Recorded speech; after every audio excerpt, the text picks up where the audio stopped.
So Q&A video.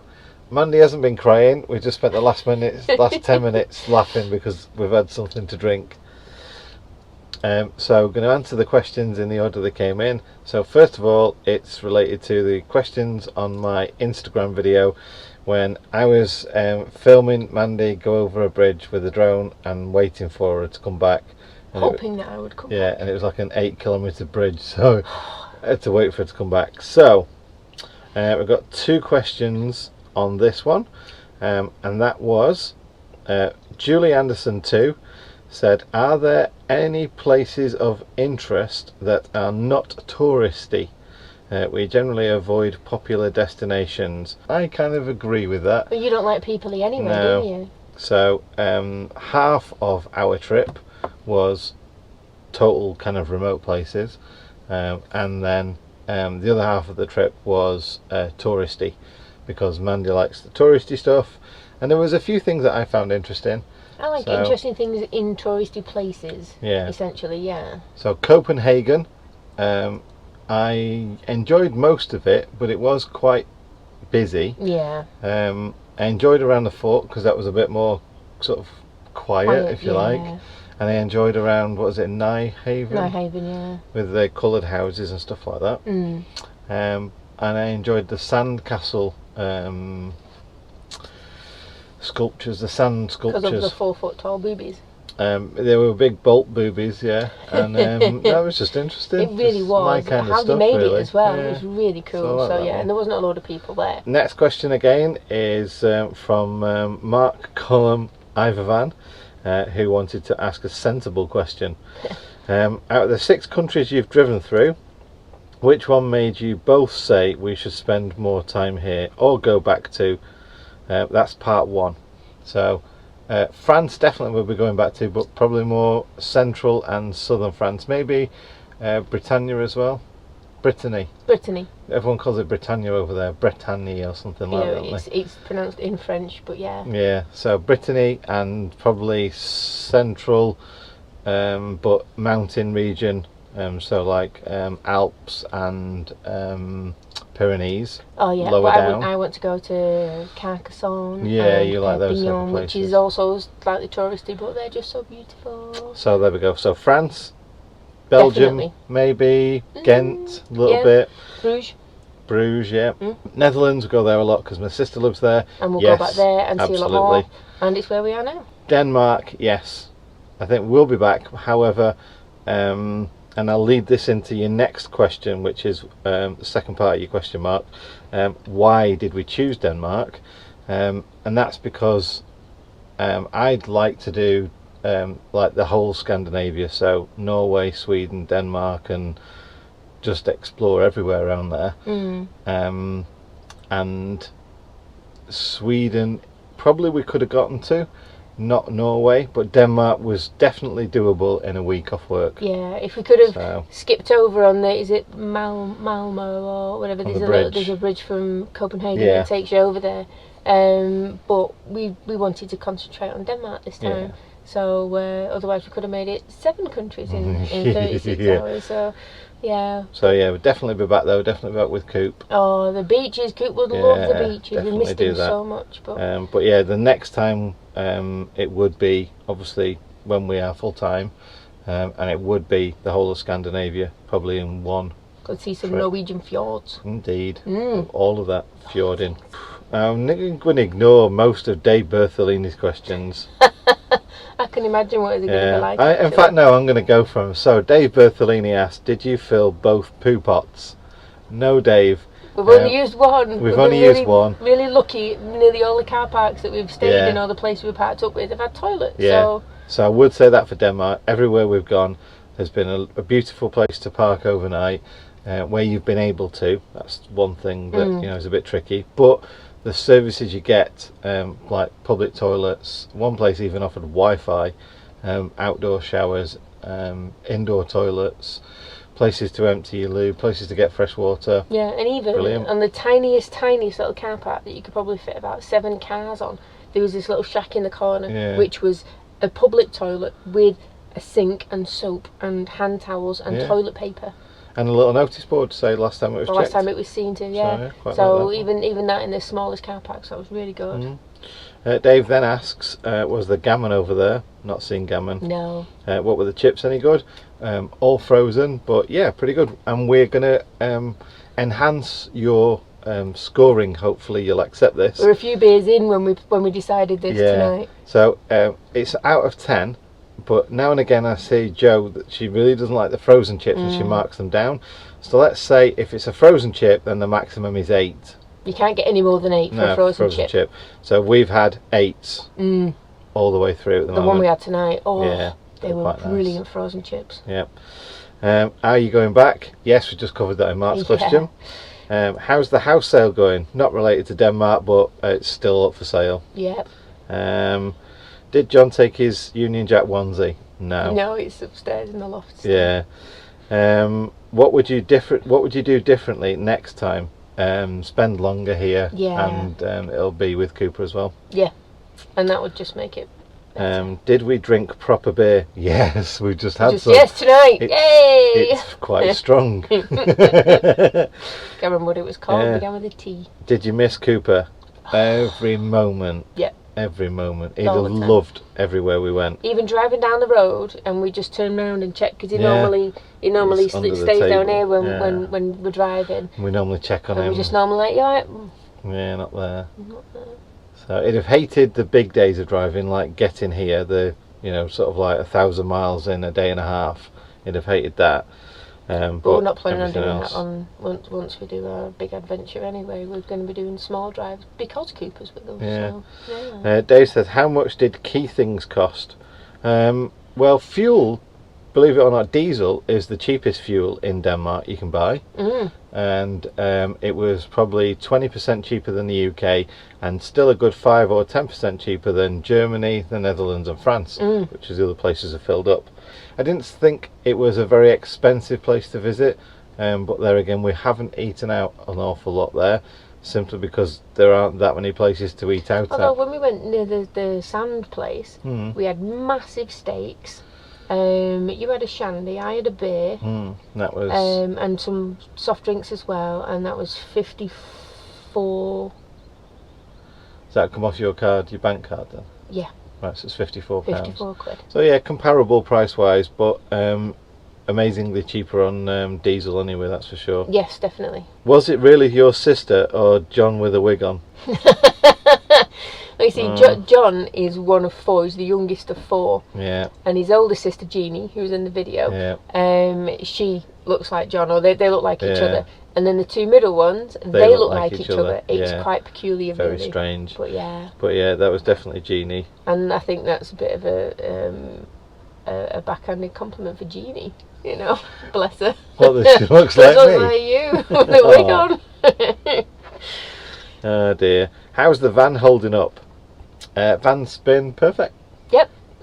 One thing I would say is about the tyres. It leads on to another question that I forget who asked that one, which was the same sort of thing. How are you finding the tyres?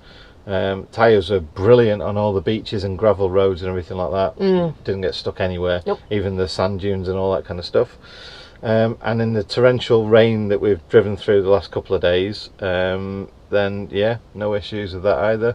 Good road handling and no aquaplaning or anything. So yeah. And they're nice and quiet considering how big and chunky they are. Yeah. I kind of thought it'd be a bit more road noise, but they're not. They're nice and quiet.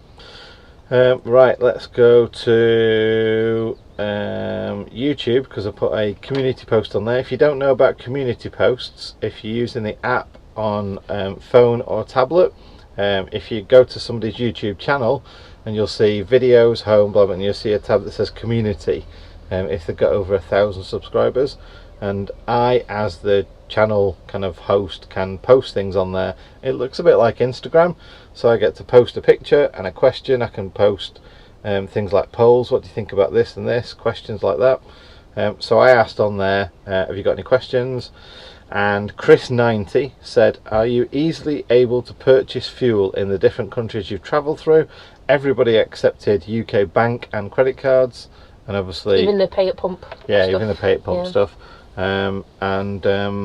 Apart from Germany, everyone else was okay with a bit of like broken English to try and understand what pump I was paying for and stuff like that. Mark MC, again off YouTube on the community tab, says, with the solar setup you have, how long do you expect to be able to last off-grid during the winter months? Well, obviously this is just about our experience in Denmark so far, and this leads into another question that probably 6 or 7 have asked from Instagram, our website, and comments in other videos and things like that as well. And that is all about the power and, you know, how are we finding everything. And I've been sitting here every night with a laptop. We've been watching movies on the iPad as well. We've been charging phones, GoPros, cameras, hair straighteners, the little USB power banks things we've got as well. You've been making lots of coffee. Obviously then there's everything else in the van, so the lights, the fan, toilet flush, toilet flush, water pump. So it is at the moment 9:15 at night, and still drawing 1 amp, so that's pretty good. Obviously it is sunny, and you can see there in the graph for the last few days of how much power we've been generating. It's a 150 watt solar panel, and the maximum I have drawn on it is 139 watts, so that's almost maximum. But don't forget, we've had this van now for a year with exactly this setup. We haven't changed anything, and there's a video of us going out, I think it's January, or was it earlier than that, was it December, when we went to North Wales to look for the campsite for our big meetup. Oh yeah. And it was raining. It was, like I say, it was in winter months, so November, December, January, something like that. It was raining, cloudy, cold, no sun at all for 2 days while we were out, and we still don't have any problems with power then. Even the app says that we were bringing in enough amps to generate, you know, a level power for our requirements at the time. Oh yeah, another one from Dave. Dave says, why didn't we go from Hull across Hull Zeebrugge and save ourselves the time? Yeah. So there's probably 2 questions that we can answer extra to the why Denmark and why do we drive. Mandy gets incredibly seasick, so if you watched our video when we went to Dorset earlier this year to celebrate our wedding anniversary and Joe's birthday, Joe the poo picker, and the payer, she just doesn't drive. Yeah. It was funny to go across probably about a 1/4 mile of very shallow water near sandbanks. We weren't even going across the water at this time. Where you were just bobbing up and down on the ferry. It's a chain link ferry as well, so it's just like, you know, to and from, back and forth, 1/4 mile at most. As we were sat on top of the ferry in the van, it was obviously bobbing a little bit. She was getting ill, and then by the other side she was green and everything in her face. So that's why we don't do ferries, Dave. That's why we do the channel. And the second part, I guess, to answer Mark's question before, and other people have asked why Denmark, I now and again will do summer holidays, warm holidays, like we did America last year, even though we chose to do it in September when it was fairly cool. But I will now and again choose to do warm holidays. However, I will at every attempt try not to. I don't like being warm because I get eczema. So if I can go somewhere cold, like Denmark, I'll go somewhere cold. Ha, wasn't cold. It's 30 degrees. Well, it's 30 degrees in Germany, and then as we got into Denmark it came down to a more reasonable 21. Oh, it was 27 that first night though. It was quite roasting. warm. That was a surprise to me. It was, yeah. But yeah. No, we don't do hot, do you? Don't. No, but that's the fatness isn't an excuse, but I get eczema. So as soon as I get sweaty, I get eczema in all my joints and I just swell up and blah blah blah. So yeah, that's why. Fat shaming myself. Darren, the urban motorhomer, says, how are we getting on with editing on the go and camera filming, and how are we doing it? Fine. Not kind of had any problems whatsoever. Oh, I've had no problem with my video editing at all. No. I suppose the biggest thing though is the different thing is that you're not cocooned off in your office, own room up by yourself trying to do it all. Yeah, because it has been nice editing when you've been there and I've been able to show you clips to say, should we include that, or what do you think about this one? So that's been nice. Yeah, apart from when I'm normally reading And then John goes, Mandy, come and have a look at this, and I go, I do love it, honestly. It's just that I love the book I'm reading. I'm really into the book I'm reading at the minute, so it's But yeah, just pop my headphones on, edit, do it all. Data wise, obviously we've got the hotspot with the external antenna. Video link up there if you've not seen that video.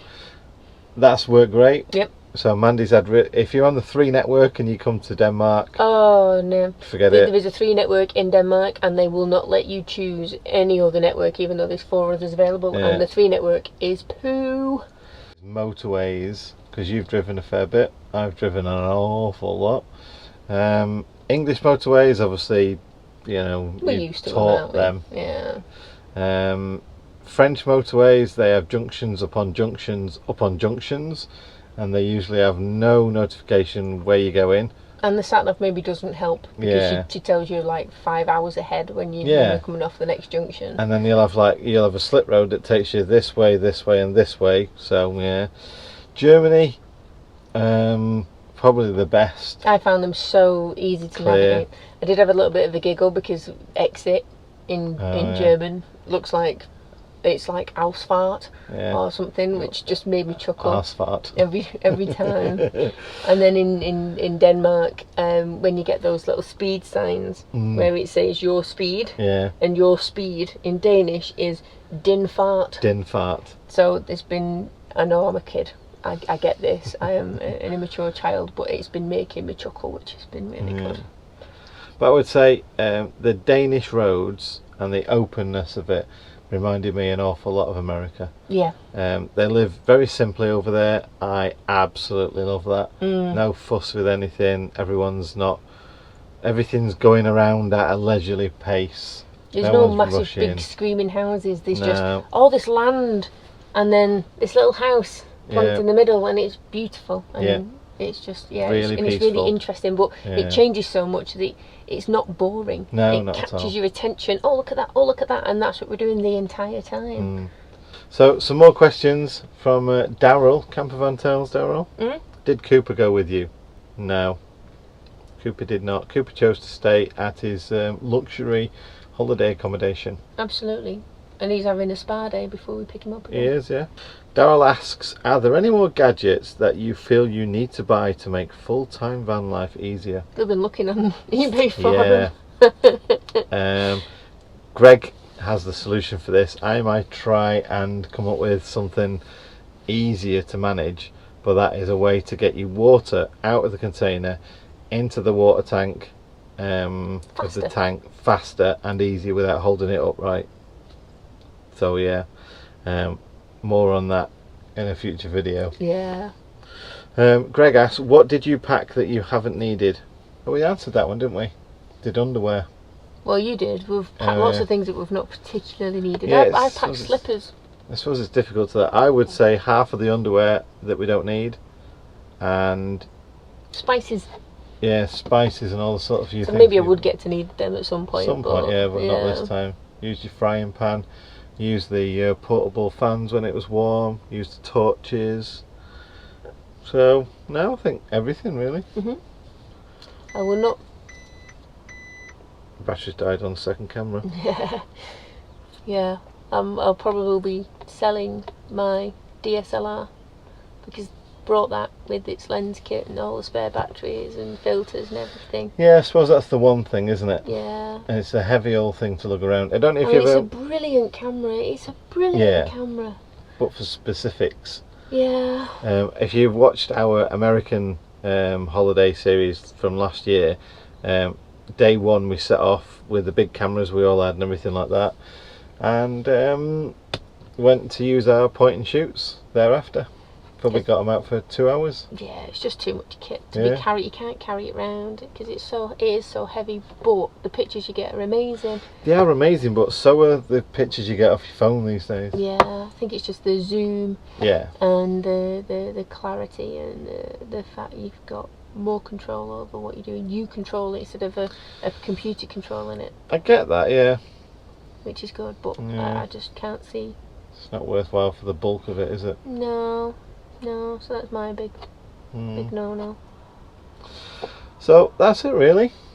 that's our trip to Denmark over and done with this time, and all the questions people asked us covered, and a bit of extra information too about editing and solar panels and tyres and stuff like that. And a few beers. Just to add our own little comments in there, I guess we could say. We've eaten in the van quite a lot. We've only had 2 meals out. Yeah. So that's pretty good, and everything's worked okay. LPG wise, no one asked that, so I'll fill in that one. I set off with a full tank of LPG, and we are, I think it's 2 or 3 LEDs down from full, so still at least either 3/4 or 2/3 full. And that's done with a week of the fridge being on almost full, and cooking once or twice a day. We haven't used the heating, nor have we used the hot water though. No. And from recollection from our previous little weekend trips, the heating and the hot water do really eat through the LPG. Yeah. So, but we have seen plenty of places in Germany, lots of places in France and the Netherlands, some places in Denmark. So Denmark, the main towns or the motorway services all had LPG. Yes. But as you get more rural, I only saw them with petrol or diesel. Apart from that little Lidl we went to, which was weird, and that's all it had. Yeah, I don't only LPG. 2 LPG pumps, which was very strange, and just plonked in the middle of the car park. But yeah, so apart from random things like that, then yeah, it wasn't immediately available everywhere, but it wasn't such a big deal to get it. It was 10-15 minutes out. Yeah. So thanks for watching. Hope you've liked this one. This has probably been the longest video we've ever put out, but then we thought, if you want to watch it, and if you found it boring and it was too long, then you won't be listening to this right now, so who cares.